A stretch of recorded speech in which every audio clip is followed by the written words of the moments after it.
Hi welcome to view point. ఉత్తరాంధ్రలో పోటీ ఖరారైపోయింది. ఉత్తరాంధ్రలో ఎవరికి ఎవరు అనేది ఖరారైపోయింది. ఉత్తరాంధ్రలో ఇవాళ రామ్మోహన్ నాయుడు శ్రీకాకుళం తెలుగుదేశం పార్టీ నుంచి పోటీ చేస్తున్నారు. ఆల్రెడీ ఆయన సిట్టింగ్ ఎంపీ. ఆయనే ఈసారి కూడా మళ్ళీ పోటీ చేస్తారనేది తెలుగుదేశం పార్టీ నుంచి వస్తున్న సమాచారం. అలాగే విజయనగరం నుంచి అశోక గజపతిరాజుని మొదట అనుకున్నారు. ఆ తర్వాత అశోక్ గజపతిరాజు పోటీ నుంచి తప్పుకున్న తర్వాత వాళ్ళ కుమార్తె విజయనగరం అసెంబ్లీ స్థానానికి పోటీ చేస్తోంది. ఈ నేపథ్యంలో రకరకాల పేర్లు వినపడ్డాయి.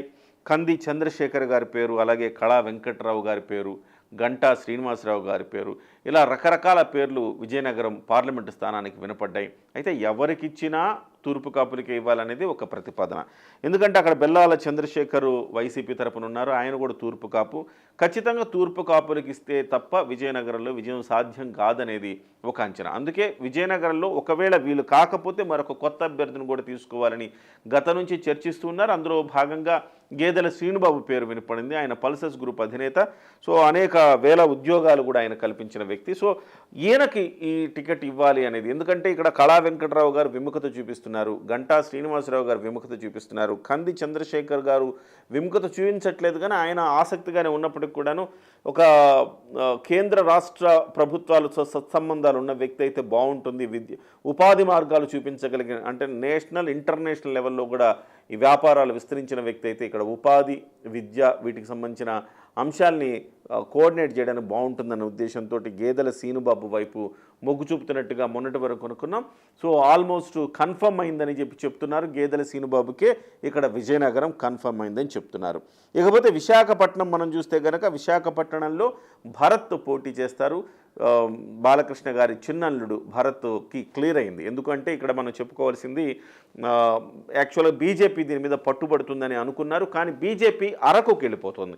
అరకు బీజేపీ తీసుకుంటుంది. కొత్తపల్లి గీత అరకు నుంచి పోటీ చేస్తుంది. ఇప్పుడు కొత్తపల్లి గొట్టేటి మాధవి ప్రస్తుతం అక్కడ ఎంపీగా ఉన్నారు వైసీపీ నుంచి.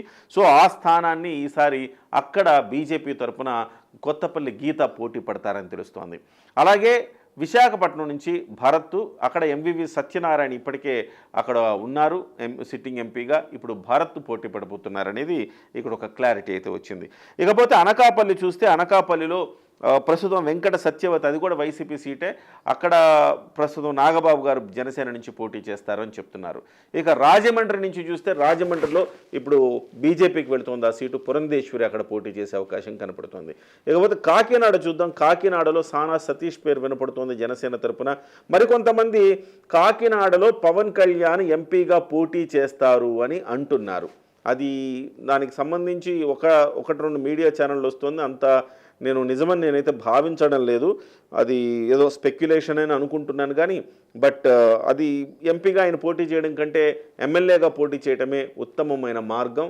ఎంపీగా పోటీ చేస్తే కొంత నెగటివ్ షేడ్స్ వచ్చే ప్రమాదం ఉంది. కాబట్టి అది ఆ ప్రతిపాదన ఏదన్నా ఉంటే విరమించుకుంటే మంచిది.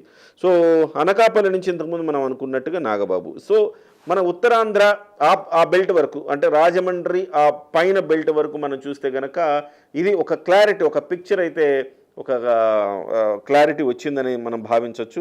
ఏదేమైనా ఇందులో కొత్త అభ్యర్థి అంటే రామ్మోహన్ నాయుడు పాతనే, భరత్ పాతనే, నాగబాబు గారు పాతనే, కొత్తపల్లి గీత పాతనే, అలాగే సానా సతీష్ కొంత కొత్త అని చెప్పాలి. ఒకవేళ కాకినాడ నుంచి ఎంపీ సీటు కనుక జనసేన నుంచి పోటీ చేస్తే, అలాగే గేదెల సీనుబాబు విజయనగరం నుంచి పోటీ చేస్తే ఆయన కూడా కొత్త అభ్యర్థి అవుతారు. కొంత యంగ్, అలాగే కొంత డబ్బులు ఖర్చు పెట్టుకోగలిగిన ఆర్థిక సంపత్తి ఉన్న వ్యక్తి కాబట్టి ఆయన మీద కూడా హోప్స్ ఉన్నాయి.